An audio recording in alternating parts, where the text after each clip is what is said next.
Video में हम लोग परम्यूटेशन और कम्बिनेशन को समझेंगे। परम्यूटेशन एंड कम्बिनेशन क्या होता है? परम्यूटेशन का मतलब होता है अरेंजमेंट और कम्बिनेशन का मतलब होता है चॉइस, सिलेक्शन। मतलब जैसे कोई नंबर ऑफ बुक्स है, नंबर ऑफ पेन्स है, नंबर ऑफ पेंसिल्स है, उनमें कुछ सर्टेन नंबर ऑफ पेन्स को, कुछ सर्टेन नंबर ऑफ पेंसिल्स को अगर चूज़ करना है तो उसको हम लोग कम्बिनेशन बोलते हैं। और उन्हीं पेंसिल्स को या पेन्स को अरेंज करना है। जैसे अगर स्मॉल कोई छोटी पेंसिल है उसको पहले रखे, फिर उसके बाद बड़ी पेंसिल रखते हैं, उसके बाद फिर उससे बड़ी पेंसिल रखते हैं, तो एक अरेंजमेंट होता है, उसको हम लोग परम्यूटेशन बोलते हैं। परम्यूटेशन कम्बिनेशन में एक साइन है, ये कौन सा, ये वाला,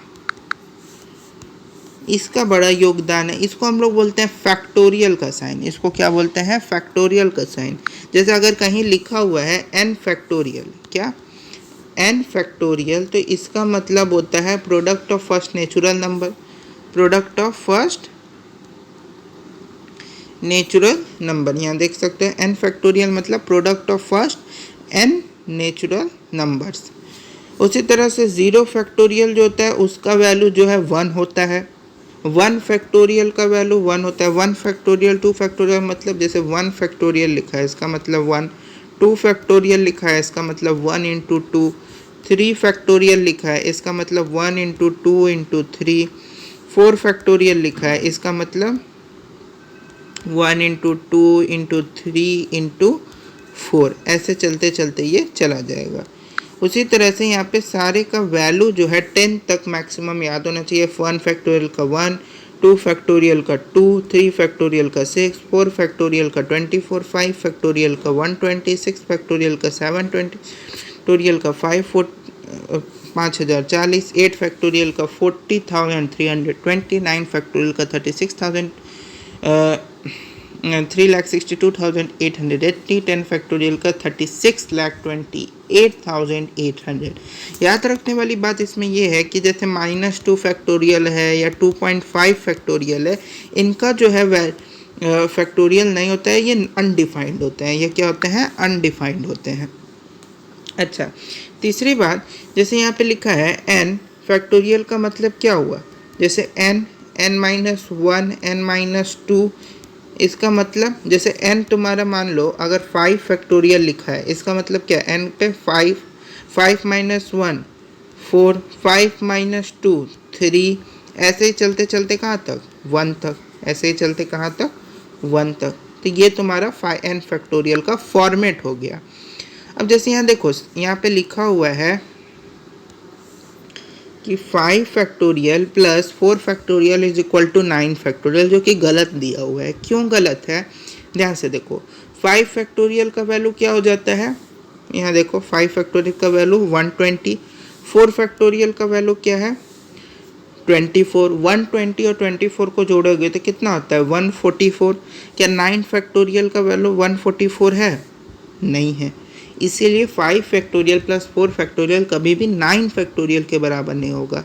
8 फैक्टोरियल प्लस 4 फैक्टोरियल कभी भी 12 फैक्टोरियल के बराबर नहीं होगा। इसमें सिंपल याद रखने वाली बात यह है कि n फैक्टोरियल इज और n plus 1 is equal to n plus 1 का फैक्टोरियल। ये क्या मतलब हुआ सर? इसका मतलब ये हुआ कि जैसे अगर 5 फैक्टोरियल लिखा हुआ है इंटू 6 है तो इसका मतलब 6 फैक्टोरियल। 8 फैक्टोरियल लिखा है इंटू 9 है, इसका मतलब 8 फैक्टोरियल इंटू 9 यानी 9 फैक्टोरियल। बात समझ में आ गई?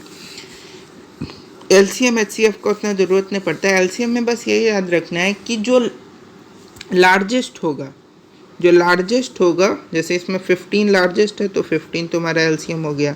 इसमें स्मॉलेस्ट जो होगा वो तुम्हारा एचसीएफ के तौर पे उभर जाएगा। किसके? एचसीएफ के तौर पे उभर जाएगा। समझ में बात आई? उसके बाद अब नेक्स्ट है इस फॉर्मूला को ध्यान में रखना। कौन सा फॉर्मूला? इस फॉर्मूला को, जिसमें बोल रहा है कि NPR, NPR मतलब NPR is equal to n factorial by n minus r का फैक्टोरियल। इसका मतलब ये हुआ कि आर नंबर ऑफ थिंग्स को इसको ऐसे समझो, जैसे यहाँ लिखा है 5, n का वैल्यू 5 है, r का वैल्यू 3 है, यानी कि 5 में से 3 चीज़ों को अरेंज करना, यानी n में से 8 चीज़ों को अरेंज करना तुम्हारा क्या है, परम्यूटेशन।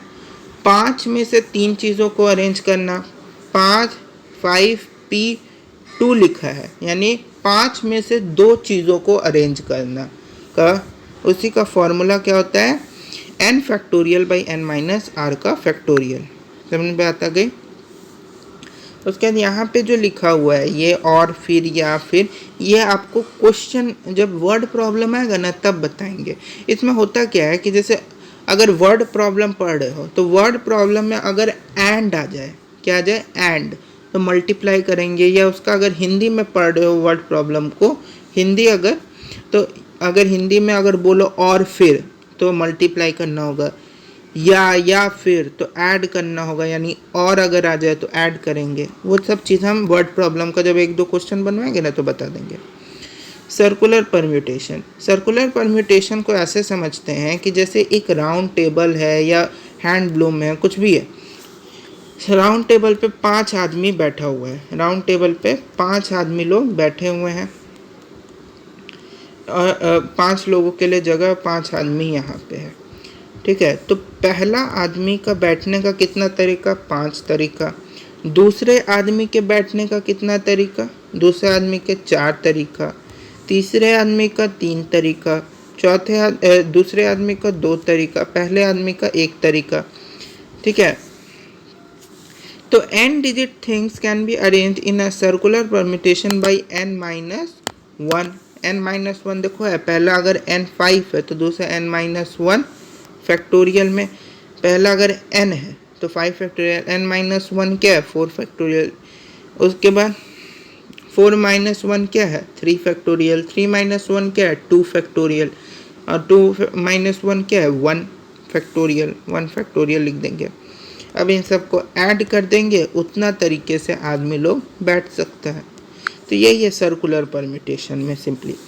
कॉम्बिनेशन में ये देख लेते हैं, जैसे NCR मतलब सेम वही चीज़ जो परम्यूटेशन में बताया कि कॉम्बिनेशन मतलब क्या होता है, चॉइस सिलेक्शन, यानी n का वैल्यू अगर यहाँ पे मान लो ले लेते हैं 10 और r का वैल्यू ले लेते हैं 7, यानी 10 में से 7 चीज़ों को चूज़ करना, 10 में 7 चीज़ को चूज़ करना, यानी कि n थिंग्स में 8 थिंग्स को चूज़ करना, तुम्हारा क्या हो गया, NCR, जिसका वैल्यू यहाँ लिखा हुआ है formula n factorial by r factorial और इंटू n-r का फैक्टोरियल। यानी सिंपली ये भाषा में बोला जाए तो NPR जो होता है, NPR क्या अभी बताएं, n फैक्टोरियल बाई n-r का फैक्टोरियल बाई r फैक्टोरियल, है ना। तो NPR बाई n-r का फैक्टोरियल NCR के बराबर होता है। इसमें एक चीज़ नोट करने वाली बात यह है कि अगर NCP का वैल्यू NCQ के बराबर है, यानी CP का वैल्यू NCQ के बराबर है, तो P प्लस Q जो है वो N के बराबर तो होगा ही होगा, और साथ ही साथ P और Q दोनों क्या होगा, बराबर भी होगा। NC0 का वैल्यू 1 हो जाएगा, और NCN यानी n नंबर ऑफ थिंग्स को, जैसे मान लो 2 है, 2 में से 2 चीज़ को सेलेक्ट करना है, तो उसका तो एक ही तरीका है भाई, या तो आप दोनों, उसका एक ही तरीका कैसे है, आप दोनों ही सेलेक्ट करना होगा। जब 2 में से 2 ही चीज़ को सेलेक्ट करना है तो बचा तो कुछ नहीं, यानी आप दोनों सेलेक्ट कीजिएगा, यानी एक ही तरीका। NC0 यानी n थिंग्स में से कुछ भी नहीं सेलेक्ट करना, कुछ भी नहीं सेलेक्ट करने में 1 कोई ना कोई चीज़ आप सेलेक्ट नहीं करें, 1 तो कुछ सेलेक्ट करेगा ना, तो वो चीज़ है। समझ में बात आ गई। बस इतना ही था आपका परम्यूटेशन कॉम्बिनेशन। आप क्वेश्चन बनाइएगा। Thank you.